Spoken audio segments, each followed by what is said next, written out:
All right, Mark, we are live. Hello. Hey, look, Bill's back. What's up, everybody? Welcome to another episode of Police Off the Cuff After Hours. My name is Mark DeMeo. I'm your host. My co-host is back from his. It seemed like he's been gone for a month. My name is Mark DeMeo. I'm your host. He's out Mark, there. you got your phone on? No. All right. It's not doing it I anymore. heard some. He caught a shark while he was away. Big game. It was it was a real shark. It was like 2 feet long. He's still pretty pale though. Well, that's my Irish skin. Actually, I'm pretty red. You know, But he's back. I was in the sun for like 10 hours on Saturday. They have one of those things where they have the sandbar, and there's like hundreds of boats by the sandbar, and everyone has different stereos on. The girls are dancing in thongs and stuff. I'm like, oh my God, this is horrible. No thong for Bill though, right? You didn't have a thong This on. is terrible. I couldn't even look. My wife was in the boat, you know. I had to pretend I was. I didn't have any sunglasses either to disguise it, you know.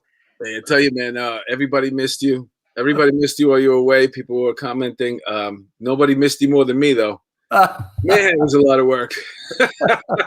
I told him that. He didn't realize how much work it is after we go off the air, you know. No, yeah. But also too, while we were going, I managed to get some videos up. I learned a couple of things along the way. It took me a long time to figure out how to get YouTube on there, but and I had to pick. So we did good. And we held it together while you were gone. And you know what? Listen, we have a show tonight, and it's so great. Bill is back, but the reason why it's so great is because of our guest tonight. He's an amazing man. That's all I can say. He's a retired NYPD detective, and he's a kidney donor. He donated his kidney to a complete stranger. He's going to tell us all about it tonight. So let's welcome Michael, a.k.a. the Saint. Lollo. What's up, Michael Lollo? What's going on? How you doing, Mark and Bill? Mike, is your name pronounced Lolo or Lalo? It's pronounced Lollo, but when I went on my honeymoon in Italy, everyone says Mr. and Mrs. Lollo. So I guess yeah. But it's pronounced Lollo, like lollipop. That's what I thought. Yeah, that's the Irish pronunciation, Lalo.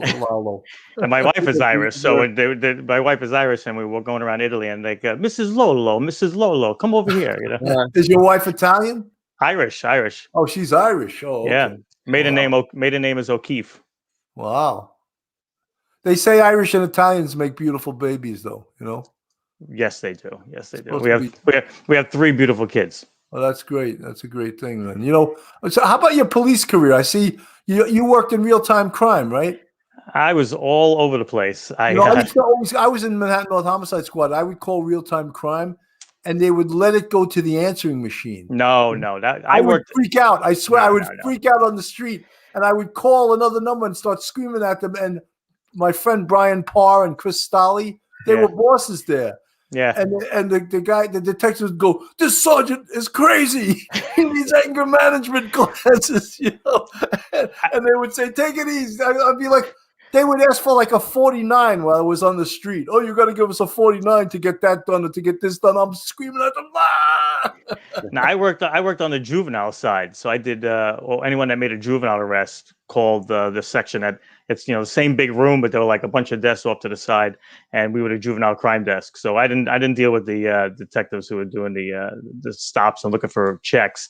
Anyone that it was pretty cool. Anyone that like arrested a juvenile will call this 800 number. I said it was probably one of the best things the job ever did. They were proactive. You know how hard it is to arrest a juvenile. Yeah, right? I had to do that a few times. Yeah, and it was just to help cops. You know, what's funny is a lot of people that I worked with in warrants, once they got rid of they didn't disband it, but they broke warrants down. A lot of us went to squads, and that was like taking a cold shower. I'll tell you that. But some of the people got they escaped from the squads and they wound up in real time crime. Yeah, so I knew a lot of people over there. Yeah, so I could always call up and just ask for so and so, and they would do it. They had a really nice setup. I remember, when you think about the way they film police in the movies, that was the real deal down there. When they created that, there was TV screens up everywhere, news running all the time. There was these things there, and detectives sitting at their phone waiting. It was exactly like that. Remember that show, America's Most Wanted, where they take you to that crime center? It was like that, except 10 times bigger. Yeah, it was probably one of I think the first of its kind. It was very, very modern. I mean, they spent millions of dollars on these huge TV screen walls, and everybody had the double monitors, and it was pretty cool. It was Mike, awesome. I always thought though, like from the street and from the squad, like the detectives should have just been able to have access, of course, to those programs themselves. Like everything with the police department is corruption. Oh, if we let a squad detective have access to this, he's going to start his own PI firm on duty. I never could understand it, because the way I judged it was, you trusted me to carry a gun, and God forbid, right? You could do terrible things with that gun, but you won't trust me with access to this database. It doesn't make any sense. I never understood it. It was crazy. That stuff you could have got privately too, though, because I remember chipping in, and we'd all share the same code for whatever it was, Lexus, Nexus, or something like that, just so we had it ourselves, whatever the price was. No, but that one program, Faces of the Nation, Accurate, that got you information that was unbelievable. Yeah, Clear, I think, was another one, something like that it was called. It was good stuff. But there was a sergeant from the NYPD actually wrote the program right. NYPD had all these different 250s, accident reports, 911 calls, all these computer systems. None of them spoke to each other, and this guy wrote a program that could take all the information and bring it to one spot, and that's what was in our screen. Yeah, that was the weakness of our computer programs, is that nothing was connected. No. If you want to find out if the guy was a gang member, you needed a gang code. You want to find out if he was a narcotics recidivist, you needed a nitro code. Right. Nothing was connected. That's why I always said that's what made us the best detectives. It wasn't that we were any smarter or better at detecting. It was just the equipment that we were using was so far, it was so prehistoric compared to we went to the FBI. We went up to the FBI. You should have seen their office, by the way. May they rest in peace in the World Trade Center there. They had this, it looked like you were going to the White House, this carpet. As soon as you walk in, there's a receptionist. I'm like, where are we right now? And, some guy came out in a suit and greeted us, brought us in, asked us if we wanted coffee. But they had, as soon as you put in the name, you got everything on that person. Just all you had to do was put in the name or the date of birth, whatever you had, you got everything on that person. I remember there was like a month period in the 2-3 squad that we had no cars, zero. We were walking to jobs or getting patrol to drive us. It was like pathetic. We're like, we have no cars, zero cars. That's crazy. I came on in '99, and I don't think that I'm all that old. And every single car had the old school mobile digital terminal with the green screen and the big buttons. And there was like a red button that said help or something like that. I remember asking the guy, when I first got there, I'm like, well, what do I do if I press? What happens if I press this button? The guy goes, nothing. It's not connected to anything. It was like we had. That's what we used to place our coffee on. Oh yeah, there was a lot of coffee spills on that. Yeah. Yeah, that computer in the car, like in the GLA auto, the thing was so big. Like even the perps, they saw it, they go, "Oh, that's the computer car," Yeah, I remember. I knew how to work that computer. Like we were looking for 511s. That's just the people on warrants. You pull them over. Yeah, and he runs late. And I remember knowing the codes and how to get in there. I probably couldn't. Maybe I could do it now if I sat down in front of it. Nah, it's all gone now. Yeah, I know. I don't even know what now they're using laptops in the what do they have in the car now? But they have the phone. Right? They have the tough books, like a laptop, but then everyone's got the iPhone. They have all the apps on there now, which is great. So you want to run someone's plate or you want to run someone's name, you could just registration, driver's license, all right there. So that's a department phone? Department phone, yeah. They're all iPhones, yep. Yeah, they can even get a wanted photo of a guy. Yeah. Pull up a guy's photo to see if he's wanted, or they could produce a photo array right in the field, right?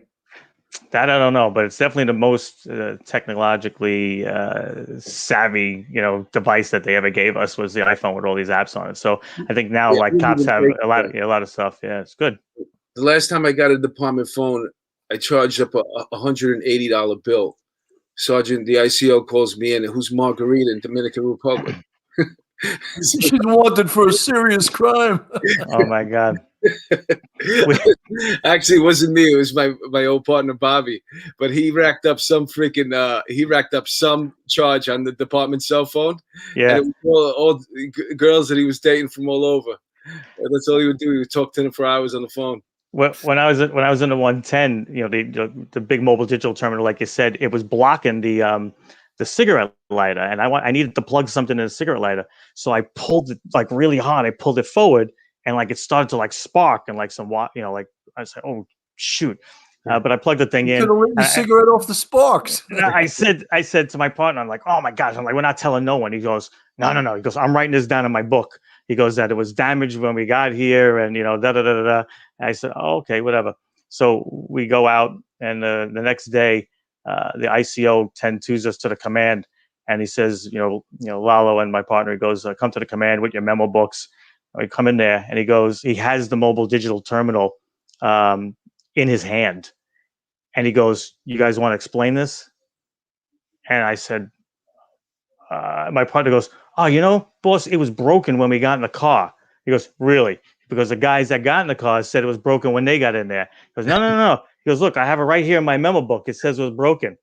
And the ICO goes, unbelievable. He goes, that's like $5,000. He goes, if he didn't have that in that memo book, he goes, you guys would have been doxxed $5,000. He goes, for that thing. Yeah, good luck trying that. That guy's a genius. I like that guy. I would like him. He's like, you see, I told you I should have taken notes. I'm like, nah. I said, who's gonna care? No one's gonna care about this. How'd you like working in the 110? I loved it. I lived in the 110. Yeah, it was awesome. That the land of plentiful. I was in the Queens Task Force. Oh, okay. We do the 110, 115, man. Well, the 110, Roosevelt Avenue, we would take or tell everybody that was on our side to just go across the street and do whatever they were doing over there. So this way, because that was the other side. That was the 115's problem. But it was great. I lived in Bayside at the time, so it was like a 12-minute commute. I loved it. The food is great. If you love Spanish food, you got Parkside right over there. Had that lounge you guys had. I was in Dewey, but when you came on in '99, I came on in '92. So I don't know if they fixed it up, but that you'd go downstairs if you made a collar, and it was a Dewey. You would bring your guy to send your book and go back to do the paperwork. Then you'd go downstairs and you'd have to find a place to sleep because you had to wait for a ride to bring you back. And it was so dark in there. And you used to have to feel the couches to see if there was a body on there. Because there was a TV on way off in the distance. Yep. Who knows what these couches look like? Who knows? I never seen that room in daylight, and I never want to. But it's the same way. It was the same day in '99. Available. I would take off my vest. I would put it take off my and then I'd sleep in there until my ride came and woke me up. But man, that room was so gross. Did you ever see in the daylight? Who knows what was going on? No, there's no lights. They never put a light on. No, and you're right. There was like a chair, I think, and there was like some kind of couple of couches, but you never knew what it looked like. But just like you said, people were always asleep. It was. Yeah, man. You used to feel around for the. Okay, sorry. And then you just go, and it was just like 2 rows of couches against the wall. And I spent a lot of nights. One night we had they locked up these he-she's, right? Well, I don't know how you call them transgenders. But they were on. They were Mark, that was so politically incorrect. We may get people may try to cancel us. Now you just lost. Yeah, you lost a couple of viewers. That's what they back then. That viewers. That was the preferred term back then. He/she's. Oh, I remember that was the term. Yeah. So there was a spot over there, and they used to call them once a month, whenever. And they brought them in, and they were all in the cell. And when you get there, and I got my Dewey collar, which is I was in a drunk driving unit. I was brand new. And, I'm walking by, I'm young, I'm in shape. And you see them all, they come to the thing like, mira, papi. They all calling me. There's like 8 of them in there, And they're all done up, man. Makeup and the wigs and the really hot clothes, but they're men. And then you go past that same cell like 4 hours later, maybe like 4 o'clock in the morning. They're like, agua. It's 95 degrees in there. Yeah. Sweating, the makeup's dripping off. They took the wig off, the man feet are hanging out. You know what I'm saying? It was like, oh. when I got there in 2000, went on in 99. There was an old Italian lieutenant, Giamuso was his name. The typical, he smoked a cigar, had the white socks, the whole 9 yards. And he had us at roll call when we first got there, and he said something which I thought was great. And when I taught in the police academy for a while, and I would tell the recruits the same thing. He came in there and he goes, "Listen," he goes, "this is a hard-working neighborhood. You have a very heavy Hispanic community here. The police in their countries aren't always good to them." He goes, "So when they see you," he goes, "they're very happy." And he says, "If they offer you a free cup of coffee, I have no problem with that." And all of our faces like, "What?" He goes, "And if they offer you a free bottle of water," he goes, "I have no problem with that." He goes, "You know what I have a problem with? When you walk into that deli and you expect the coffee and you expect the water and you just reach into that refrigerator, grab it and walk out." He goes, "That's when it's wrong." I was like, "Oh, all right, now I understand how this works." So Only big bosses are allowed to do that. yeah. But I thought it was a good. It was like if someone offers you a bottle of water, it's not like a Yeah, crime, I totally get what you're saying, and it's 100% on point.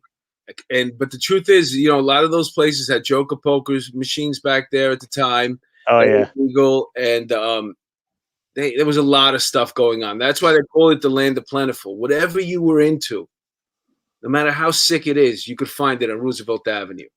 You know what I'm saying? If you wanted to go with a guy that was dressed as a woman, if you wanted regular prostitutes, if you wanted drugs, whatever drugs you did, it just everything moved on Roosevelt Avenue. Yeah, guns, knives, and a lot of these people, they were kind of sort of inadvertently involved in it in a way. So when you came in, they were like, "Hey, what do you want? You want this? You want this?" Throwing stuff at you. Here, take some cigarettes. Just get out. But my uncle was on the job, and he did 36 years. And the advice he gave me, some of it I took, most of it I took. And he goes, "Always carry singles." I said, "Why?" He goes, "Because people are going to offer you stuff. You're going to go to a pizza place, and the guy's going to go, no, it's on me, and there's going to be people standing behind you." He goes, "You could throw $2-3 down on the counter, and you don't have to worry about people saying, 'Oh, that guy didn't pay for something.'" So he always carried small bills. Yeah, there was a whole thing with the eating, man. Well, you know what it was after 9/11. I don't think IAB knew what to do anymore because everyone was bringing food to the precincts. We got free food from the Red Cross, everything, So IAB was freaking out, what do we do now, Chief? What kind of cheese should we serve now? We worked there. I remember everybody had a place to eat, and nobody wanted to tell you where they were eating. I remember being the third wheel in the car, and so where do you want to go, kid? What are you going to have for dinner? So then they took me to wherever I wanted to get my dinner. And then they parked 2 blocks away. And wherever they were going, they were like, "Oh, we'll be right back. We're gonna go get our food now." And they just so this way I couldn't see where they were going. Yeah. Wherever they were going, it was good for them, but they didn't want to overwhelm the. And I could see you were if the 110, the 115, and then you got the Queens Task Force, all in that same neighborhood, and all you know what I'm saying? It was the bread factory over there. Oh yeah. Bread factory. We used to go to that bread factory 1 o'clock in the morning, right after they made the fresh loaves. And they come out and they give you a couple of loaves, and you take that home, man. There's nothing. Remember the smell? Oh, it's amazing. In the neighborhood when the bread was cooking. Yeah, the whole neighborhood bill would smell so good because the bread was cooking from that factory, man. I never forget that. It was great. I went from the 110 to the police academy to be an instructor, and I stayed there for I think 2002 to 2007, 5 years. I was in the police academy. It was pretty good. I remember having a foot post there on Roosevelt Avenue.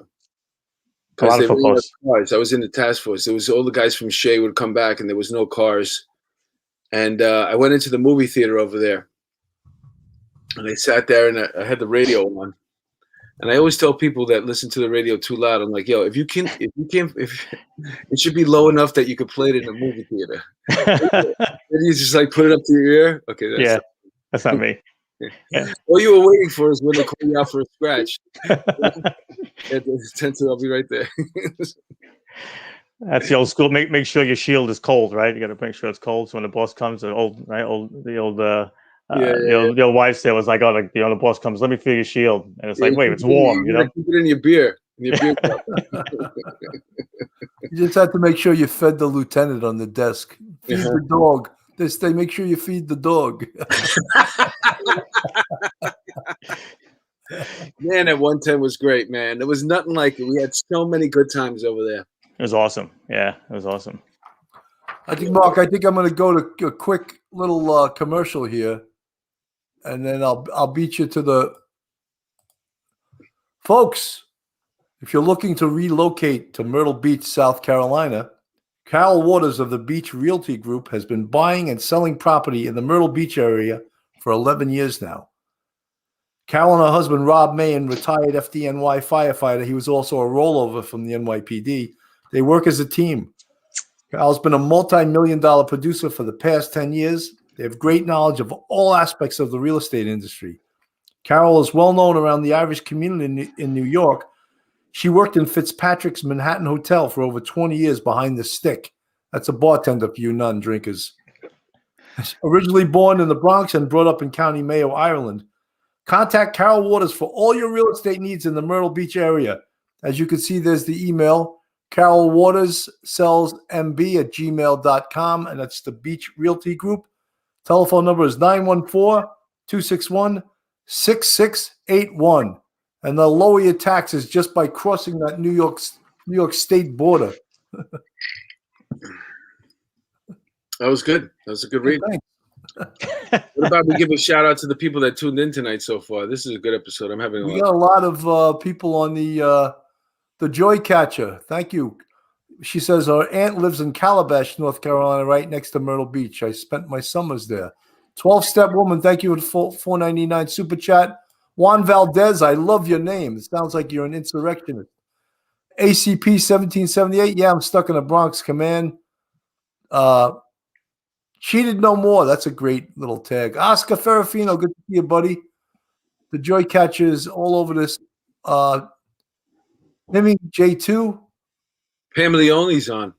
I didn't see Pam. She's here. Kathy Ryan listens to us. See, we even get people of all ranks. She's an overachiever, retired chief with a law degree and at least 2 or 3 dogs. The Joy Catcher, MC's Audio, this future superstar of podcasting. Pedro says, hello, guys. Welcome back, Bill, from vacation. Mark needs you. Cheated no more. The Pranzos, Lieutenant Pete and Richella, they're always here. They're our biggest and bestest fans, right? Scotty Wagner, Ryan Investigation, Keyshawn Hickman. Oh my God. You know, he says, Mike, you were his academy instructor. What's the name? Keyshawn Hickman. He's a lieutenant now. He's a professor at Rockland Community College. That is true. One of my best students. Man. You taught him so well, he became a lieutenant, and now he's the professor. Holy shit. But I couldn't pass the test myself. I ended up as a detective. Christian Chappelle, former 110 guy. Great dude, he says. Oh, yeah. That's great. Sandra Rivera, Tim Acosta, Melody McAtee, and Michael Lollo. You were in the chat. I don't know if you knew that. I did, yeah. You were chatting it up, trying to get these people all riled up, you know? That's it. I'm trying to get kidneys from everybody. But so at this point, do you want to go to what the meat and potatoes of this episode is, Mark? Yeah, man. Why not? Listen, we introduced you that way. You got some story. I'll tell you. We're going to let you tell it, but basically, were you still on the job at this point? Oh, yeah. And you were driving by a billboard. So the way it started was back in like April of 2018. The NYPD intranet, something popped up while I was sitting at my desk, and it was for Officer Tommy Alexander from the Harbor Unit, and said, Tommy's in need of a kidney. If you're looking to, if you're willing to donate, contact this number. So I called my wife and I'm like, this guy needs a kidney. They're asking for people to be tested. She's like, go for it, So I called up the number, and unfortunately, because Tommy's part of the major story, which I'll get to a little bit later, but unfortunately, he was at now we know a really bad transplant center, and I wasn't the only one, but they actually dropped the ball. And I spoke to someone there. They never called me back, so I just assumed, that my question, my answers to their questions, weren't satisfactory, and that was that. So then, fast forward to September. So what you're saying is that wherever he was trying to get his kidney, they weren't operating in a good manner. They fucked up. They fucked up, and it wasn't just me.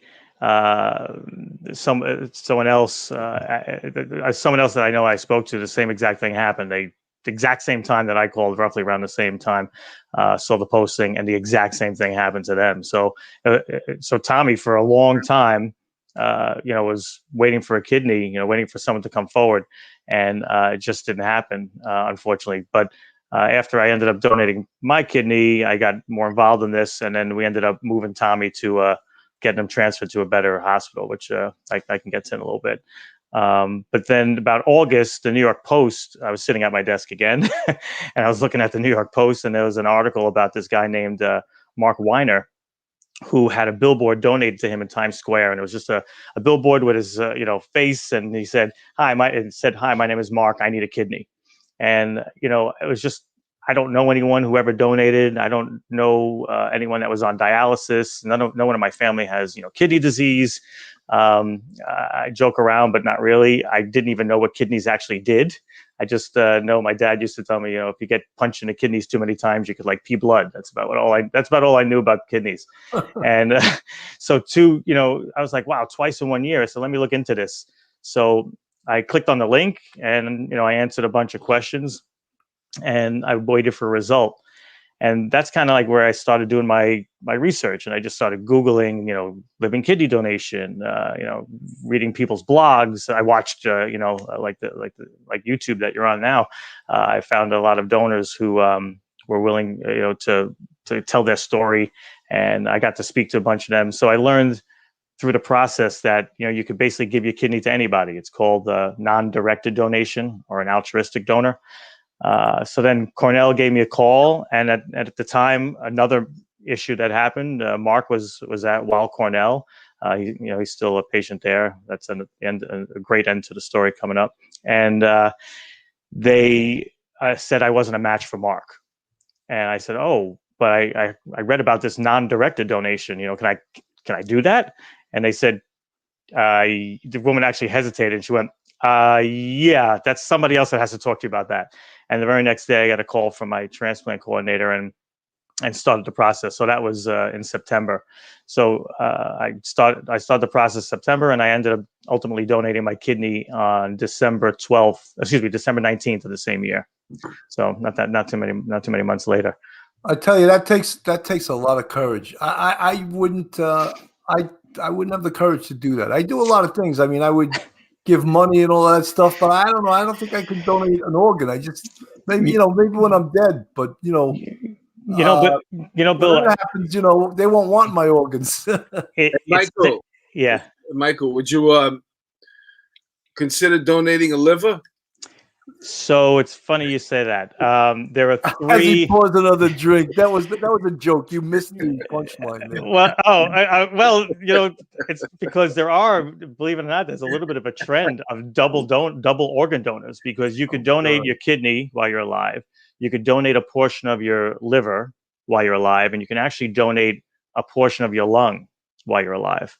So there are a lot, not a lot, but there are a few double donors out there. So the thought did cross my mind, believe it or not. But does a part of a lung regenerate? I know the liver does. The liver does. The liver No, I think someone who has lung disease, they take a lobe of your lung and they transplant it in. And I haven't done too much research on the lung donation, but kidney's the easiest of them all. So that's why we're trying to. I appreciate you guys doing this. I don't know if you guys knew that April is Organ Donation Awareness Month, so it's extremely apropos that you guys, asked me to come on to speak. And you're showing, slides right now, the National Kidney Month from the National Kidney Registry. They're the organization that actually facilitated my kidney donation. So what happens is, there's the president, CEO, Garrett Hill, created this amazing organization called the National Kidney Registry, NKR. There's about 100 hospitals throughout the United States that are affiliated. And what they do is they match people. It's called a paired exchange. So we'll take my case for example. My recipient, who I now know, is her name is Ruth, but I didn't know at the time. She needed a kidney. Her husband, Paul, was not a match for Ruth. So in order to get into the National Kidney Registry, you have to have a partner. So people who need a kidney can't just jump in. You got to have someone willing to donate on your behalf.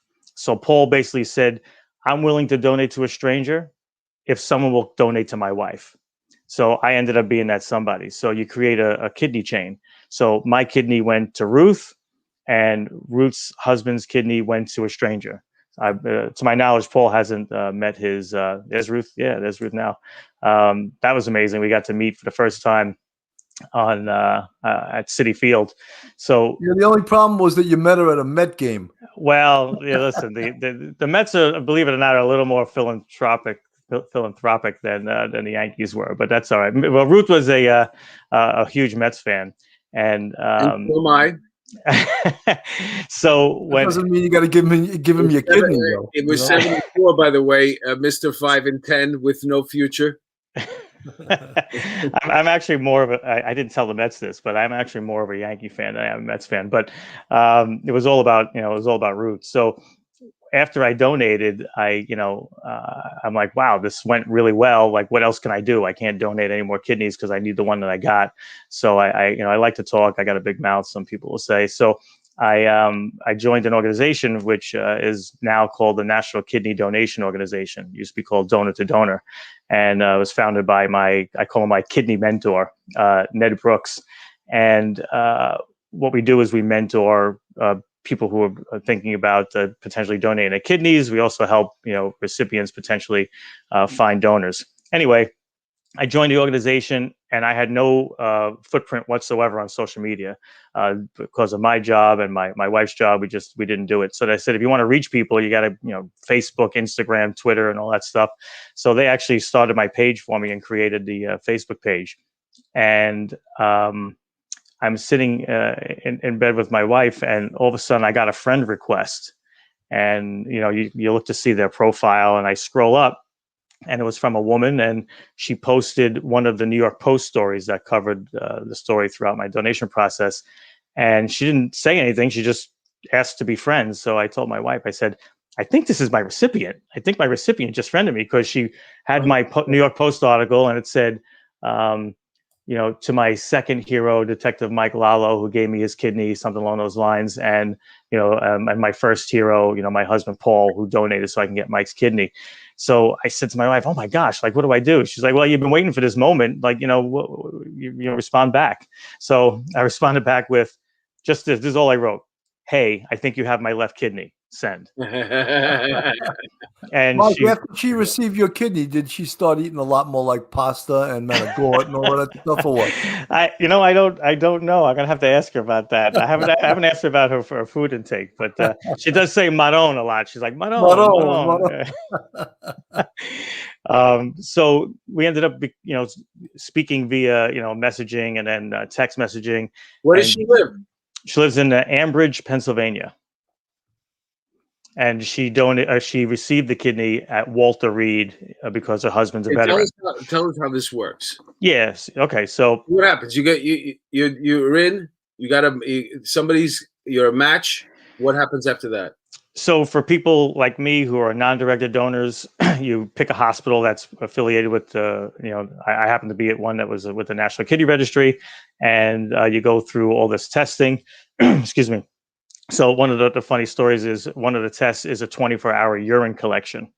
And I planned it so I would start to pee on Sunday. And then on my way home from work, I would bring the jug to the Quest Diagnostics. So I had to bring the urine in the jug and keep it refrigerated at work and continue to pee. So I joke around that I spent the whole day with all these detectives, and no one knew that I was taking a urine-filled jug out of the refrigerator, going to the bathroom, peeing in it, and then putting it back in the refrigerator. You mean you didn't put a skull and crossbones on the urine bottle? No, nobody, nobody, There's nobody about touched 2 it. guys in that fucking squad that took the swig out of your piss. Oh my Put God! it back. When they found out about it afterwards, there were a lot of like There's always little somebody things on my fishing desk. around and tasting somebody else's lunch. I hope Do not. not drink Abby Normal. You go, you put 5 raviolis in the fridge. You come back, there's only 3 left. Yeah, but the jug of piss they didn't bother with. So you have to do that. Then you do all day of testing. They make a psychologist, a nephrologist, a social worker to make sure you're doing the kidney donation for the right reasons. And then if all that comes back good, they say, hey, you're cleared to donate. You're ready to go. I'm like, sure. Well, they ask, what month do you want to donate? And because maybe you're a school teacher and the summer is better, they kind of actually work around your schedule, if you could believe that. So I picked December. I asked my wife, and she's like, I think December would be the best time. And they put all this into the National Kidney Registry. Has this massive computer with all these algorithms, and all the other recipients and donors are in the computer with the dates that they could donate and their blood type. And the computer figures everything out, and it pops out. In my case, it popped out Ruth was a match. Which was unique about Ruth is Ruth and I both have A2 type blood, which is a little bit rarer, not the rarest, but it's a little bit rarer. And then Ruth also was highly sensitized, which means even someone of her own blood type, her body would typically reject the kidney. So they do a test called a cross match. So they put my blood, Ruth's blood into a little petri dish, and they see if her blood attacks my blood. It didn't. And that's how they know that my kidney will be sustainable in Ruth. So we picked December. They called me and they gave me a date. The first date got derailed. It was December 4th because Ruth got sick, so we couldn't donate. But the bad part about that was I was already in Manhattan, and I already took the medicine to make you go to the bathroom because they want you cleaned out, beforehand.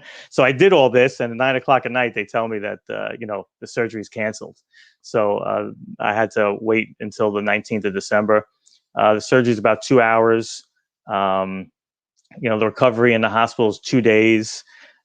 It's about 2 days in the hospital. I was there on open, right? They cut you open. No, it's great. If I had abs, I would show everybody, but I won't subject anyone to that. It's laparoscopic, so they make a small incision slightly above the belly button and slightly below. Cornell is a hospital that perfected the. I mean, a lot of hospitals do it, but Cornell really takes care in trying to make the donor not have any kind of scarring or anything.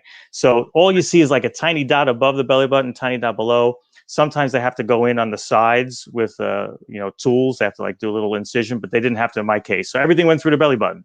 So I still have my. What do you do? Just suck it out? What'd you say? They kind of sort of suck it out and clip it. Yeah, I mean, I don't know exactly what they do in there, but they detach it. They tie off whatever loose ends they got to tie off in there, and they take it out through the belly button. And what the National Kidney Registry does is they arrange for all the transportation. So if it's under a certain amount of miles, they'll drive it. So mine went to Walter Reed in Maryland. I actually met the guy before I went under. Guy's standing there ready with a cooler, and they prep the kidney. They stick it in the cooler. Cornell was great. They told me that I could write a note to my recipient. So they put the kidney in. They stuck the note on top of the kidney in the cooler, and he drives it to Walter Reed. So the surgery was like 5:30 in the morning, and I think it ended up being in placed in Ruth by 2:30, 3 o'clock in the afternoon. Mike, I always tried to pull over donor vehicles. I got that impression, Bill. I got that. Are you real hard? One of those real. No, it brings up a good point. How long, the guy gets a flat or whatever? How long has he got in the cooler? He's got a while. I asked that question, and they said it actually, if under the right conditions, could last like 24 hours. But if it's something that has to go, and it's all there's tracking devices in with the kidney, so the National Kidney Registry knows exactly where it is at all times. If it has to go on a plane, if it has to go from one plane to another, they actually send someone on the plane with it. It's called if it goes on a plane, the pilots it's like a big deal because you get to the front of the line. It's called like an Archangel flight, or I think it's called an Archangel flight, when you have an organ on the plane. So you skip the line like as if you were the president, and you get to take off, and it's like a notch in like the captain's belt that he had like an organ on the plane. It's pretty cool. That's an amazing thing, man. Yeah. Mark, just do your thing. Hey, what's up, everybody? Guys and gals, you know that we are represented by, sponsored by the best hot sauce in the world, Silk City Hot Sauce. They have many different flavors. Locally grown peppers are the foundation of every single bottle. Check it out on silkcityhotsauce.com. Put in the coupon code OTC for off the cuff, and you'll get a 15% discount. You can choose from Bobby's Big Chipotle, Aztec Attack, Badass Chew, Slurp, Mango Madness, Climate Change, Maple Dragon, Killer Hot, and Ghost Whisperer. And it's got really fancy artwork. There's a lot going into this stuff. All locally grown ingredients, pure ingredients. And check it out, silkcityhotsauce.com. Don't forget to put in the coupon code and get a 15% discount, OTC. I know there's no good segue going from donating a kidney to selling hot sauce, but I just had to do it. That's all right. That's all right. Because there's always this vision when you're thinking about somebody who's donating an organ, and there's this vision in your head where the two people are lying right next to each other. They fall out, they go under, holding each other's hands, going from one body to the next. The way that you did it and the way they're doing it now, obviously it's better, but it is nerve-wracking in a way because you're transporting it from here to here. At some point I could see it like, what is that? The ones that do Amazon.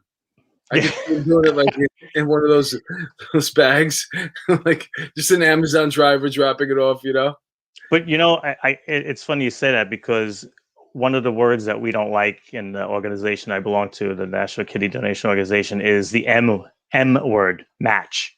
So when someone's looking for a kidney, we never want them to go out and put on their shirt like, I'm looking for a type A, or I'm looking for a type O, because it's an old way of thinking, because it narrows the pool of people that you could tap into to be a potential donor. So now what we want, so I'm going to use Mark as a great example. So the guy, Mark Weiner, was looking for a match the first time, and he had 1,500 people click on his website, to donate a kidney, and he ended up getting 0 out of it. He got nothing. So now fast forward 2 years later, people ask me, and some people, cops are very cynical, and so you ask the people in my office if anyone's seen this, they're like rolling their eyes, like, oh my God, this guy's talking about kidney donation again. Like, how many more times is he going to talk about it? And I tell them I'm going to keep talking about it for as long as I can, because when you create awareness, you end up helping people. So that's why I continue to do it. So Mark still needs a kidney today. So I was thinking, like, how can I create awareness? So my 2-year anniversary came up of my kidney donation, and I said, why don't we relaunch the campaign? So with the help of the National Kidney Donation Organization and the National Kidney Registry, we went back in Times Square, and we got the billboard donated. Mark got the billboard donated to him again. So the numbers were less, right? The numbers were 149 people came forward. It was during COVID. It was December. It was freezing. We were out there. But the difference was we weren't looking for a match. We were looking for anyone who's willing to donate on Mark's behalf. And we've found 149 amazing people who came forward.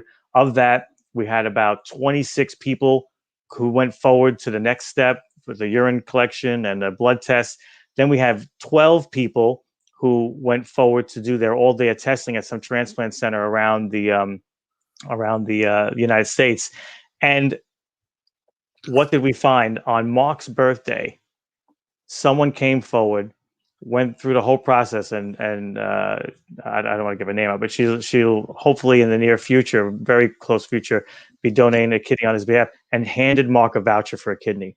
So this amazing woman who doesn't know Mark, just saw this billboard again in Times Square, came forward, and Mark's got a voucher. That's what ends up happening. She named Mark on this voucher. So the second she donates, Mark could activate that voucher, And according from the information I know, with his blood type, within a month, tops 2 months, he gets a kidney. There's a guy that's on dialysis 4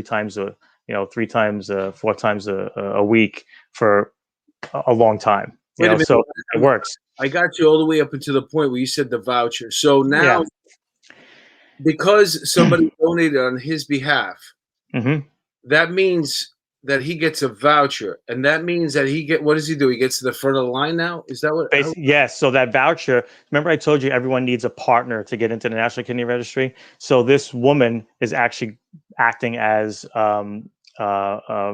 Mark's partner. So she's going to donate her kidney in the very near future, within probably the next month or so. And she named Mark as the voucher holder.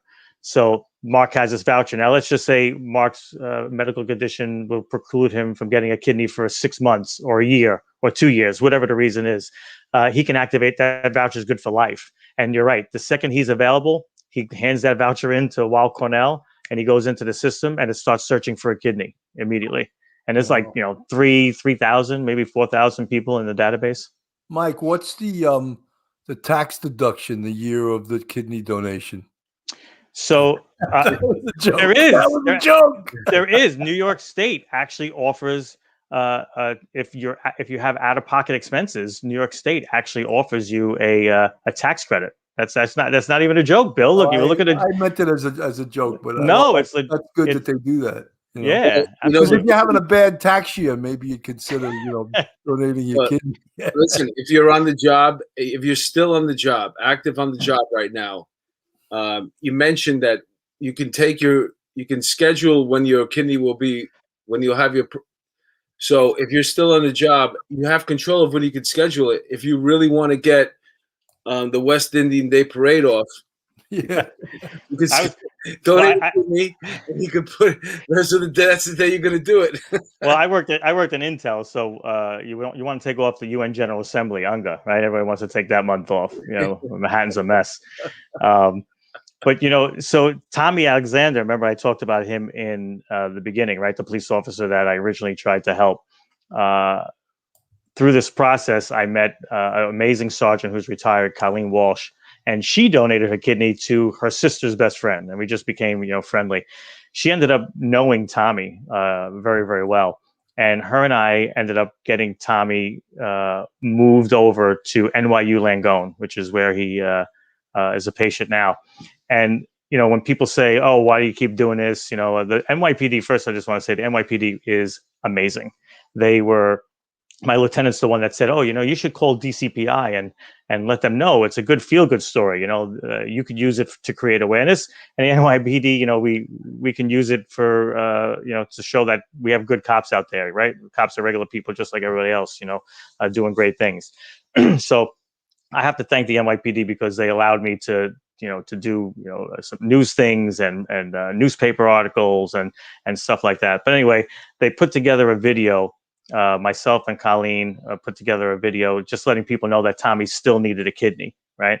And I get a phone call and they tell me that they found a donor, someone who's willing to donate for Tommy. So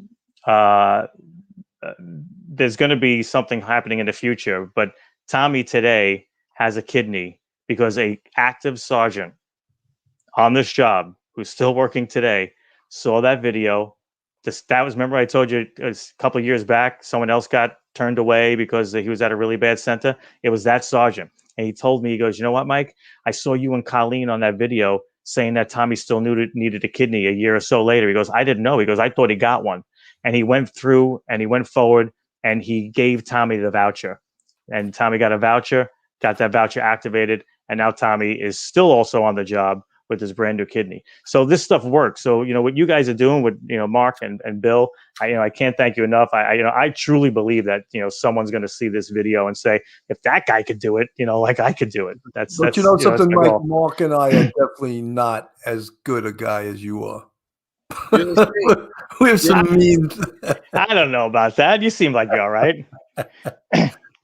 Like you're all right. No, I think what you did is like saintly. It's priestly. I really do. It really is. I don't know much about kidneys. I don't even know what they do, but I'm going to tell you something right now. I'm almost betting mine are all beat up. It's Might have been put through the ringer. It's not the liver. Everyone thinks it's not the liver. You know, you could still drink. One of the questions was, can you still drink? I'm like, that's the liver. The liver funnels the alcohol. The only thing I really can't do, they said, they don't want you to do if you were a kickboxer, which I wasn't. Don't do kickboxing. If you played football or rugby, which I didn't, don't do that. And they prefer you about getting hit. Yeah, you want to, not you should, I don't walk around with a pillow on my right side to make sure that my right kidney is good all the time. But you wouldn't want to put yourself in an environment like MMA or something where you could get a kick or a punch to that side. But you could do there's a kidney donor athletes. There's a great Facebook page, and it's people who've donated their kidney that run marathons, Ironman competitions, because they want to show that you could just do everything you did before. You're not hindered by anything. Man, that's Steve Cologne. Thank you so much for that $9.99 super chat. And this Detective Lollo is a great man. I mean, not only a great cop, but I mean, think of the selflessness to donate your kidney to someone you don't even know. It's just unbelievable. So think about this is, and then the other thing is, I think, and we could see and turn on the TV, and there's terrible things on there every day. And I really believe kindness is contagious, right? Even if you're around, like the three of us are chatting, everybody's having a good time, everybody's laughing. It's contagious, And I believe the same thing with kidney donation and advocacy, and you got to put the word out there. So I got the number today. So there's 98,236 people in the United States today that need a kidney. All right. So if you Google it, how many adults are there of the age 18 or older? There's about 206 million in the United States. If you go, well, that's kind of young, maybe it should be like 21. There's 196 million adults, 21 or over. So if less than half of 1% of the population came forward to be tested, we would eradicate the need for a kidney. Think about it. There's only 98,000 people that need a kidney right now.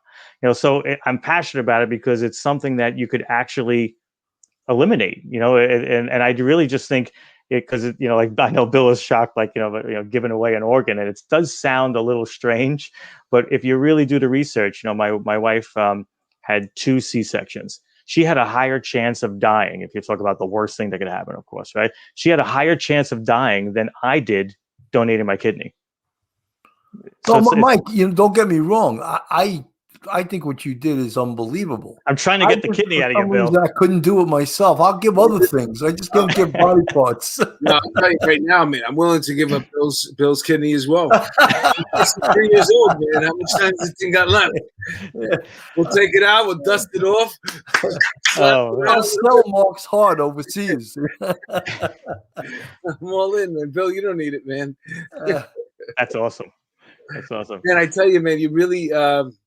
I'm always searching for stuff to do, man. And you got me on the edge here. But I'll be honest with you. That's why you're a much braver man than me. I'm scared. Like, I don't even know. I have to do some research on it. You should. I never had a surgery before. I had nothing. So I didn't. I went from having no surgeries to having an organ removed. But it's people who are on YouTube. If you want to know about, there's a great TED talk that guy Ned Brooks I mentioned, and just Google Ned Brooks, and it's why would I think the title is why would someone give a kidney to a perfect stranger, something along those lines, and it really covers everything on why his thought process. All the crazy, people who the reactions, of course, because not everybody was pro my donation. My wife was.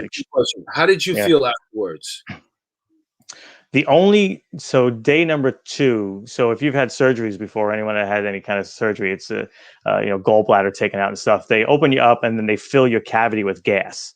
Then they take the kidney out, they sew you up. But the problem is the gas has to escape.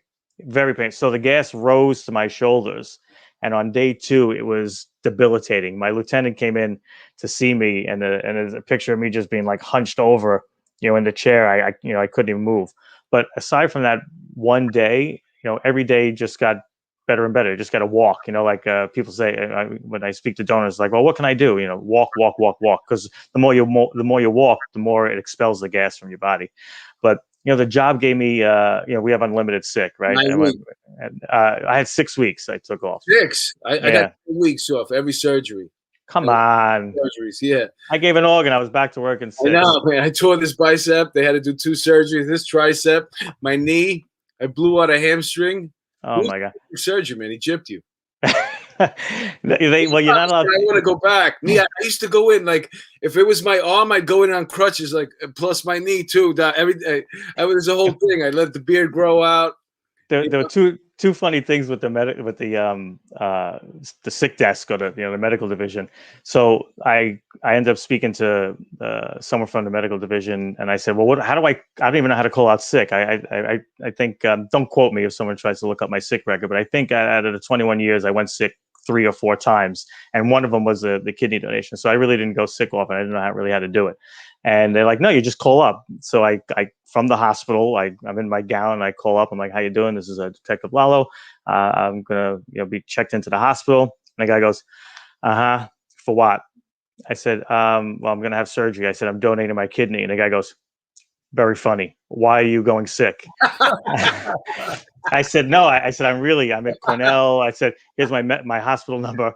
And the guy goes, hold on, please. And he puts me on hold. I think they got like the big book, and they look for like, what do I say? So get the patrol guy. Get the patrol guy. Patrol guy section. Kidney donations. So I didn't have a district surgeon because my guy left. So I went to go see a different guy. And finally, when I was able to drive, someone was able to bring me after 2 weeks. You're not allowed to drive for 2 weeks. I had a letter from my doctor, and it said, can't recommend to be out for 6 weeks. Can't lift more than 20 pounds for 6 weeks. So I go there, and the surgeon was like, well, I'm not kidding. He was like, I could put you back to work like duty right now, but you kind of did a good thing. So I'm going to go by what your doctor said, and I'll keep you out to 6 weeks. I was like, oh, thanks a lot. What a tool. What a tool, huh? Oh, I had it down to a science. I'd go after my surgery, and I knew that when I went back for my first time, he was going to tell me to come back in 3 weeks. Oh, man. I knew it was 6 weeks. At that point, you're at 6 weeks. No. And then when you come back for your last time, you know that the next time he puts you, he's going to look at the calendar, goes, all right, I'm going to put you back to unless something happens. And then it was like 3 weeks later. So it's 9 weeks. Wow. And that's that's what they give you. That's what's allotted for that time. I don't know who this guy was, man, but yeah. Oh my God. It's crazy, right? You wouldn't have took it anyway. You were the type of guy that, I'm telling you, I used to go in there with crutches, stuff wrapped around my head. Like I had, meanwhile, it was my bicep that I hurt. While you were crutches in this, wearing bandages around your head. Yeah, the medical division. No more. Thank you so much for the $5 super chat. 12-step woman. Thank you so much for the $5 super chat. And I don't know if Mark has been promoting this, but this Sunday. Yeah, New York Comedy Club in the East Village, April 25th, 2 shows. Mark is recording an album. Mark is a stand-up comic of some note. He's actually a pretty damn good stand-up comic, and he's recording the show at 7 and at 9:30 p.m. And he's got tickets are available. He'll tell you how to get the ticket discount. And he's got great hair, Bill. Yeah, look at that. That's an old picture. You don't have hair like that anymore. That was a couple of years ago. I still have that mane. He's got a lion's mane in that. I still have that shirt. So it's not that long ago. If you want to get tickets, please visit NewYorkComedyClub.com. We have a bunch of people coming out already. There's still a couple of tickets left. Please, if you want to have a good time, I'm telling you, now's the time. We're coming out of this thing. We're coming out strong, and I'm recording this album. It's called The Bangers, and it's going to be banging. I'm telling you, I'm bringing the pain. It's going to be beautiful. It's going to be the #1 best-selling album. I'm guaranteeing it. I'm guaranteeing it. You should come. It's going to be great. You're going to be part of history right now. 7 o'clock, 9:30 p.m., Sunday, April 25th. Get on board. Come out. I guarantee you I'm going to deliver. Mark, where is New York Comedy Club East Village? What's the address It's there? on 4th Street. It's the old Eastville Comedy Club, but it's on 4th Street between 2nd and 3rd. They did a wonderful job making it up. There's social distancing. That's why the seating is limited. But I'm telling you, I'd love to have you, and I'm going to bring it. MC Audio, Michael Lollo, you come, man. I got you. I got you, buddy. Scotty Wagner, where's your ticket? Huh? Everybody's looking for a free ticket. Well, yeah, they were all cops. But Yeah, cops are always looking for the comedy show OTA. Hey guys, how about a little support for Mark? well, this album's going to be, you're going to be able to find it on Sirius when you're driving in your car. If you have Spotify, if you have that, whatever you listen to in your vehicle when you're driving, the Comedy Channel, this is what it's for. They're going to break it up into jokes. The more play that it gets, obviously, the more money that I'll see. So it's just another revenue stream. But I'm doing all the classic jokes, get them out of the way, and then we're going to move on from there. But it's all going to be volume 1. That's awesome. Excellent. Yeah. If you guys aren't a Patreon member, that's our Patreon, www.patreon.com/policeoffthecuff. We have 3 tiers. The first one is the bucket. You don't want to be the bucket. That's $7 a month. For $9 a month, you can polish my rack. There's actually a picture of my rack. And for $11 a month, the premier tier, you get to dip them in butter. Whatever you want to dip in butter, you get to do that for $11 a month. And actually, our Patreon, you get content that no one else gets. You get to even email us, talk to us, whatever you want to do. In fact, there's something in the works. We're supposed to try to do a meet and greet at I won't say the place yet because it hasn't been confirmed, but it's at a bar in Midtown in the theater district owned by a retired captain. And he wants us to do a meet and greet on a Tuesday night. And once it's confirmed, I'm going to announce it. We'll be there. We'll be shaking hands, kissing babies, all kinds of stuff. We'll be signing autographs for anyone that's foolish enough to want one. And basically, we'll just have a good time. We'll be at this place, and we'll announce it with plenty of time for you guys to come. Hey, I see Paul Zito's on here. And he was a guest while you were away. He missed a fantastic episode. He told a harrowing story about being in Hurricane Katrina, trapped on Staten Island with his family in his house right by the water and his canine dog, and what he had to go through. So to get his family out, to get the canine dog out, it's hard to believe. Like, within like a couple of minutes, your whole life could change. Like that storm hit, nobody knew how bad it was going to be. And here you are trapped in his house. The way he tells the story is great. So if you want to check out a great episode, if you haven't heard that one yet, check out the Paul Zito episode. That's awesome. There's a million stories in this naked city, as they used to say, and we just have 230 of them. We have like 230 episodes, or at least the recordings on our Patreon, on our Anchor. You can listen to us in your car, www.anchor.com/OTC/police-off-the-cuff, and you can listen to us on the radio, and you can drive to Florida. You can listen to our whole portfolio if you want. But I tell you what, man, you actually made a believer out of me, and I'm actually like, if I could do this, I think I might actually do it. I think I might actually get involved because, like I said, I don't know whether they want it, whether it's any good things I'm going to give out because they've been through the wood, they've been through the mill. But I'm telling you the God's honest truth. I'm always trying to do good, to get better every single day, to be a better person and to help. And this to me is like it's just remarkable. Like I think this could be something I'd be very happy with myself that I did. And if you're out there and you want to do something good, for just mankind, this is what we're here for. It's really basically to help each other, to love each other, and everything that's going on right now with dividing and this is just such a beautiful story, man, of life and appreciating life and giving life to somebody. I appreciate it. My one of the things, my lieutenant at the time, I never had any doubts because I was very comfortable with the decision and I was very well informed. I spoke to plenty of donors beforehand, but there was only one moment where, and I don't want to say it was a doubt, but it was a question that I just didn't think of. And my lieutenant said to me, who's the first person I told on their job? And he goes, you have 3 kids, don't you want to save your body parts, for your kids in case one of them needs it? I didn't think of it at the time. And I was like, wow, maybe, I don't know, maybe I do. So I came home to my wife and I said, this is what my lieutenant said. And instantaneously, she was sitting on the couch. She just looked right at me and she said, you know what, Michael? She goes, I would hope if God forbid something like that happened to our kids, someone would step forward like you're stepping forward for this person.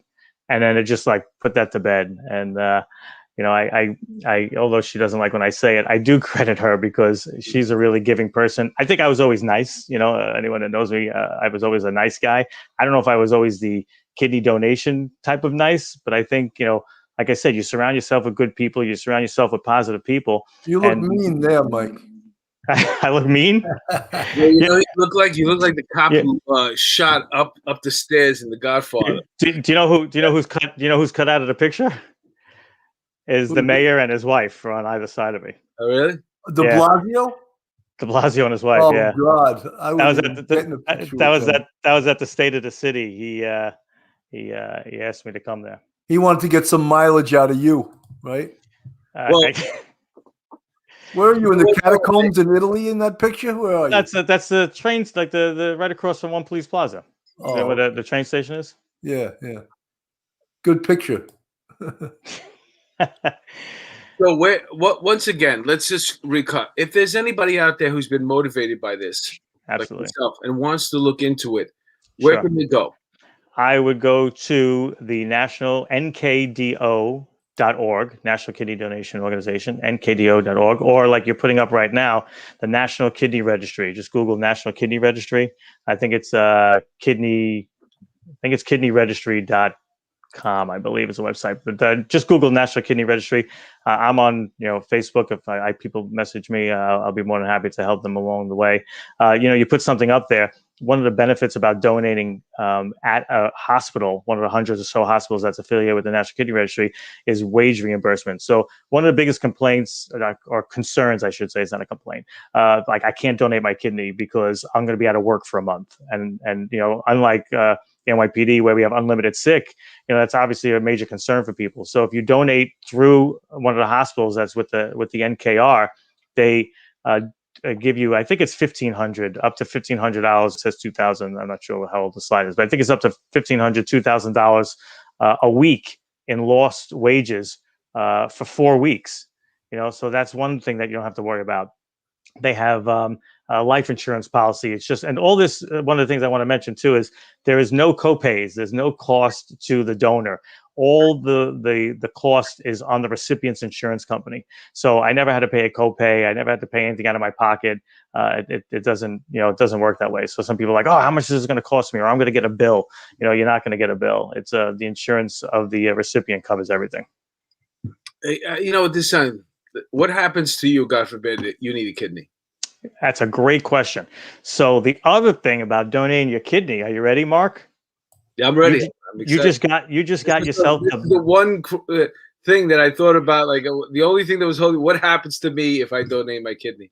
You have just gotten yourself kidney insurance, and if I was to need a kidney because I donated at one of the hospitals that's affiliated with the National Kidney Registry, like you're showing, I get a kidney. It's as if someone like donated a voucher on behalf of myself, on behalf of me. So there's no worries. And here's the reality: you go through such stringent medical testing. Number one, we can't afford it, and there's no doctor that would. You guys still there? Up on your own, talking. So if we just pulled us off the screen, I gave you the screen to yourself, and then you. Oh, I'm sorry, but I thought. Well, you thought I was trying to give you. I thought this was gonna be a Sopranos moment. Or just no, there was a guy coming up behind you who's gonna put 2 in the back of your head. So you get the best insurance that there could be, which is you go to the top of the list. So it's as if someone donated. Another thing now, this wasn't available when I donated, but if you're a non-directed donor, you get which you can be part of the family voucher program. So if you have family members, you can name up to 5 family members and they get a voucher. So you're going to donate to some stranger. and you cover your. If I was me here, I would cover my 3 kids, my wife. Go back a little bit. So you're explain that one more time. Sure. Okay, so if you donate the same way that I did, you donate to a complete stranger. This wasn't available in 2018 when I donated, but it is available now through the National Kidney Registry. It's called the Family Voucher Program. So so fast forward, if I wanted to do this today and I did it through the National Kidney Registry, I would enter into the Family Voucher Program. Basically what that means is I'm going to donate my kidney to a stranger. I'm getting the best insurance for myself because if I ever need a kidney, I'm going to get one, right? Because I donated. But I'm able to give 5 people a voucher today, or when I donate, for a kidney should they ever need one. Because another fear, like my lieutenant mentioned, is my kids and my wife, my mother, my brother, my sister, whatever the case is. So you name those people in advance. And if any one of those people needs a kidney, they just pull out the voucher. Now, the voucher can only... Go ahead. Since you did this already, since you donated a kidney, how much money would you charge somebody to get those 5 vouchers? Like, am I asking for 10 grand, 20 grand? What am I asking for here? Nah. I'm kidding. My family members I'm talking about. Your family? My family member's going to be fighting over my kidney. God forbid they. I just don't know how much am I charging them? It's illegal. Shh, you can't sell the vouchers. Yeah, I should have thought that. I didn't know. No. Actually, yeah, but it is illegal to sell your kidney in the United States. I think there's, I don't know if it's Iran. There's like a country out there that you can actually, people sell organs, but not here in the U.S. The irony is, you've been traveling through Mexico. You get a couple in you. When you wake up the next day, and your kidney's gone, and you don't get any of these benefits at all. Yeah, well, for me that'd be a problem because now I have no kidneys. Yeah, obviously they would have probably looked in and like, oh, he already gave this out. Yeah, it's so fascinating, man. You know what? I wish I didn't have you on right now because now I'm like, I got to do this. I'm gonna be sending you a message tomorrow to find out if you looked into it. I am definitely gonna look into it, man. I mean, there's so many pluses to it. You know what I'm saying? And so you don't feel anywhere for the tail. Like you feel the same. If someone, one of the donors that I spoke to, it was kind of funny at the time, but I really understand and appreciate it. He said if he bumped his head and lost his memory, he wouldn't have any idea that he donated. Again, like the scar is just so small. I don't even have like a scar to show that I did it.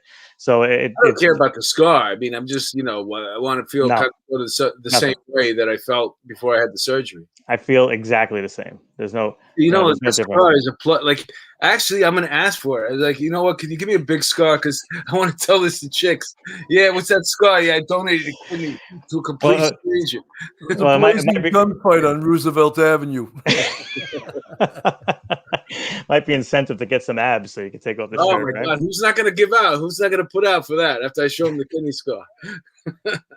All right, well, Mark, we're at an hour and 12 minutes. I think we got to start wrapping it up. Yeah, Mike, we want to thank you. You were an amazing guest and the most selfless act I've ever heard any cop do that I've met. And you are a real hero to do what you did. And, I appreciate that, Bill. I don't want to take all of the credit, if you will. There are people who are still working today, like that sergeant that donated on Tommy's behalf. Colleen Walsh, retired sergeant that donated. So I'm not the only one. I'm probably the only one that talks about it, but I'm not the only one that did it. There's 2 civilians. There's a guy, you should look this guy up, Stefan Trotman. He's a civilian with the NYPD.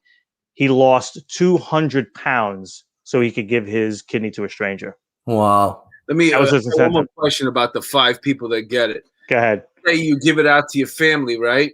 Yep. And all of a sudden you want to, you want to switch. Nothing. Someone's getting on your nerves. They don't need it anymore. This person's doing Mark, it's not like the will. You change it every time someone pisses you off. That person pissed me off. Take him off the will.